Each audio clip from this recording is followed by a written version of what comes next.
Selamat datang di kelas Selera Risiko dan Toleransi Risiko. Perkenalkan, saya Rama Kurnia yang akan membawakan materi ini. Kelas ini merupakan seri ketiga dari 4 seri pembelajaran manajemen risiko perusahaan. Untuk materi ketiga ini, kita akan berfokus pada 2 hal dalam manajemen risiko, yaitu selera risiko dan toleransi risiko. Berdasarkan ISO Guide 73/2009, risk appetite atau selera risiko didefinisikan sebagai jumlah dan jenis risiko yang dimiliki organisasi yang bersedia untuk mengejar atau mempertahankan. Sedangkan risk tolerance adalah toleransi risiko atau kesiapan organisasi atau pemangku kepentingan untuk menanggung risiko setelah perlakuan risiko untuk mencapai tujuan.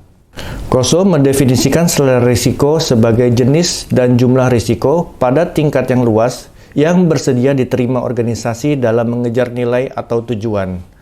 Dimaksudkan agar diterapkan luas di seluruh organisasi. Menetapkan selera risiko mungkin berbeda dalam berbagai bagian organisasi, namun tetap relevan dalam perubahan kondisi bisnis. Berfokus pada risiko yang perlu diambil untuk mengejar strategi yang meningkatkan kesuksesan jangka panjang. Mengakui bahwa risiko lebih dari keputusan individu, mengaitkan ke nilai. Hal ini terkait dengan pilihan organisasi membuat, cara, menciptakan, dan mempertahankan nilai. 6 hal terkait selera risiko. Selera risiko yang pertama bukan sebuah kerangka terpisah. Ini merupakan bagian integral untuk mengelola risiko dan integral dengan bagaimana organisasi berkomunikasi dan bertindak. Mengelola risiko dalam selera risiko tidak boleh diperlakukan sebagai aktivitas yang berdiri sendiri, tetapi sebagai bagian dari portofolio risiko yang harus diartikulasikan dan ditangani dalam organisasi. 2. Selera risiko berbeda dengan toleransi risiko. Selera risiko berupa tingkatan risiko yang ditetapkan manajemen saat akan mencapai tujuan, namun toleransi risiko lebih mengarah ke tingkat risiko yang masih diterima oleh organisasi dalam menjalankan aktivitas untuk mencapai tujuannya. 3. Selera risiko diterapkan ke seluruh industri. Hal ini diwujudkan dalam banyak peraturan di industri keuangan, tetapi dapat membantu semua industri untuk lebih memahami dan mengelola kinerja. Yang keempat, selera risiko adalah jantung pengambilan keputusan. Karena selera risiko sangat penting untuk pengambilan keputusan, hal ini sama pentingnya untuk menentukan pengambilan keputusan. Selera risiko lebih dari sekedar metrik ukuran. Seringkali selera risiko diperlakukan sebagai bagian dari pendekatan di mana setiap metrik diberi target. Walaupun pendekatan seperti itu penting, aplikasi yang lebih baik selera risiko dapat mengarahkan organisasi untuk peluang proaktif dan berwawasan ke depan yang mengikat selera risiko dan strategi bersama untuk tindakan di masa depan. Selera risiko membantu meningkatkan transparansi. Selera risiko yang terbentuk dan dikomunikasikan dengan baik memberikan kesadaran akan risiko organisasi serta berasumsi untuk dibatasi. Organisasi harus memahami perubahan konteks bisnis dan bagaimana organisasi bereaksi terhadap perubahan. Jumlah risiko yang bersedia diambil organisasi adalah sesuatu yang harus diketahui oleh direksi dan dewan komisaris dalam memilih strategi dan tujuan. Pilihan strategi dan tujuan adalah faktor-faktor yang signifikan pada keberhasilan organisasi. Mengambil risiko membutuhkan perhitungan berapa jumlah risiko yang dapat diterima dalam mengejar strategi dan tujuan, menyeimbangkan hubungan risiko serta imbalan. Memilih status quo atau tidak mengambil risiko merupakan risiko yang manajemen juga harus nilai. Selera risiko tidak perlu dikuantifikasi.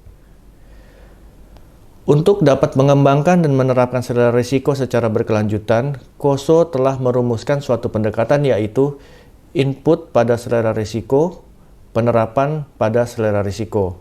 Kedua hal ini mempertimbangkan beberapa unsur secara berkelanjutan, yaitu yang pertama, review visi dan misi organisasi. Yang kedua, pertimbangan dan pandangan direksi serta dewan komisaris. Yang ketiga, arahan strategis, profil risiko, dan budaya organisasi. Yang keempat, strategi alternatif yang dimiliki organisasi.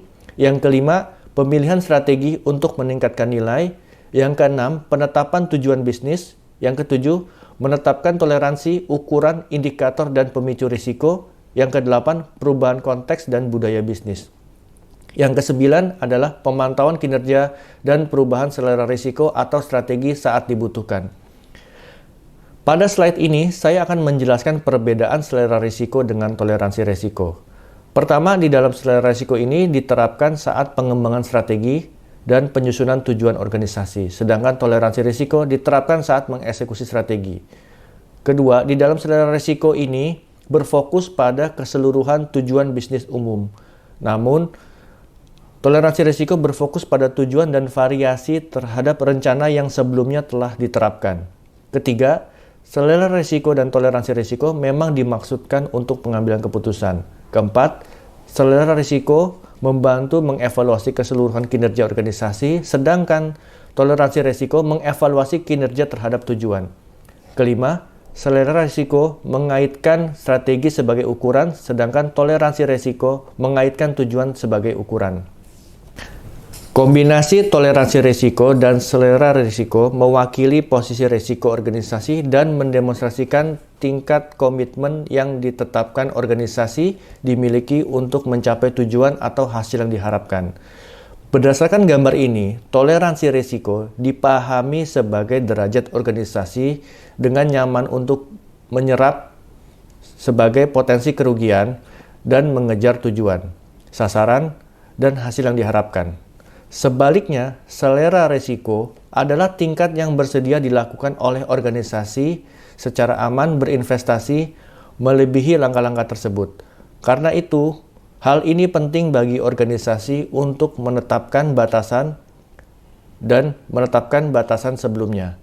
Mempertaruhkan batas toleransi dan selera risiko ditetapkan dan bertindak sebagai pemicu. Pada slide ini kita akan membahas dampak yang dihasilkan jika organisasi mempertimbangkan selera risiko untuk menyusun peta risiko. Pada gambar di sebelah kiri adalah sebuah organisasi yang memiliki selera risiko tinggi sehingga tampak luasan risiko berwarna hijau atau risiko rendah yang sangat luas. Artinya, organisasi tersebut bersedia menerima lebih banyak risiko untuk mencapai tujuannya. Sedangkan pada gambar di sebelah kanan adalah sebuah organisasi yang memiliki selera risiko rendah sehingga tampak luasan risiko berwarna merah atau risiko tinggi yang sangat luas. Artinya, organisasi sangat sedikit bisa menerima risiko untuk mencapai tujuannya. Demikian materi terkait selera risiko dan toleransi risiko. Saya harap materi ini berguna untuk menambah pengetahuan dan wawasan Anda. Sampai jumpa di materi selanjutnya.